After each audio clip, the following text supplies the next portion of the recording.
मराठीतील अर्ज बाद करण्याच्या शासन निर्णयाला मनसेचा विरोध। बुलढाण्यात मनसेने काळ्या फिती लावून दिले जिल्हाधिकारी यांना निवेदन। राज्य शासनाची महत्त्वाकांक्षी असलेली लाडकी बहीण योजना शासनाच्या एका नवीन निर्णयामुळे पुन्हा वादात सापडली आहे। बुलढाणा जिल्ह्यातील अनेक ठिकाणी मराठीतून भरलेले लाभार्थ्यांचे अर्ज रद्द करण्यात यावे अशा सूचना प्रशासनाने दिल्यामुळे महाराष्ट्र नवनिर्माण सेना आक्रमक झाली आहे। लाखो महिला भगिनींनी मराठीतून अर्ज भरले आहेत।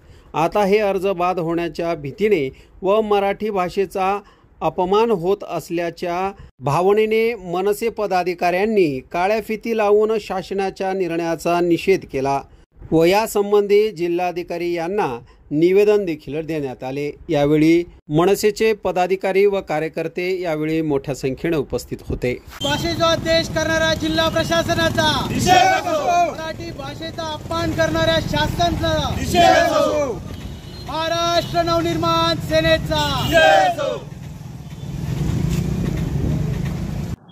संबंध महाराष्ट्रामध्ये मुख्यमंत्री लाडकी बहीण योजनेअंतर्गत आमच्या माता भगिनींनी आपल्या मराठी भाषेमधून अर्ज भरलेले आहेत आणि आता वेळेवर शासन मराठी भाषेमधून ज्या आमच्या माता भगिनींनी अर्ज भरलेले आहे ते अर्ज बाद करण्याचा सुतोवाच शासनाने केलेला आहे। त्याच्या संबंधित जिल्हा प्रशासन आणि काही तहसीलदार यांनी लेखी स्वरूपाचे तसे अध्यादेश इथून काढलेले आहे। हा मराठी भाषेचा अपमान करणारा हा विषय आहे। आमच्या मराठी भाषेवरची गदा आणण्याचा विषय आहे आणि संबंध महाराष्ट्रातील लाखो कोटी महिला या लाडक्या बहिणी योजनेअंतर्गत वंचित राहतील। त्यामुळे हे त्वरित शासनाने जे काढलेले निर्देश आहेत ते शासनाने त्वरित वापस परत घेतले पाहिजे आणि मराठी भाषेमध्ये जो अर्ज भरलेला आहे तो अर्ज पास केला पाहिजे अशी आमची प्रमुख मागणी आहे आणि त्याच्या संबंधात आम्ही जिल्हाधिकारी यांना निवेदन दिलेलं आहे आणि प्रशासनाचा आम्ही या पूर्णपणे निषेध करतो। काळ्या फिती आम्ही लावून त्या अनुषंगाने या शासनाचा निषेध केलेला आहे।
संपर्क करा।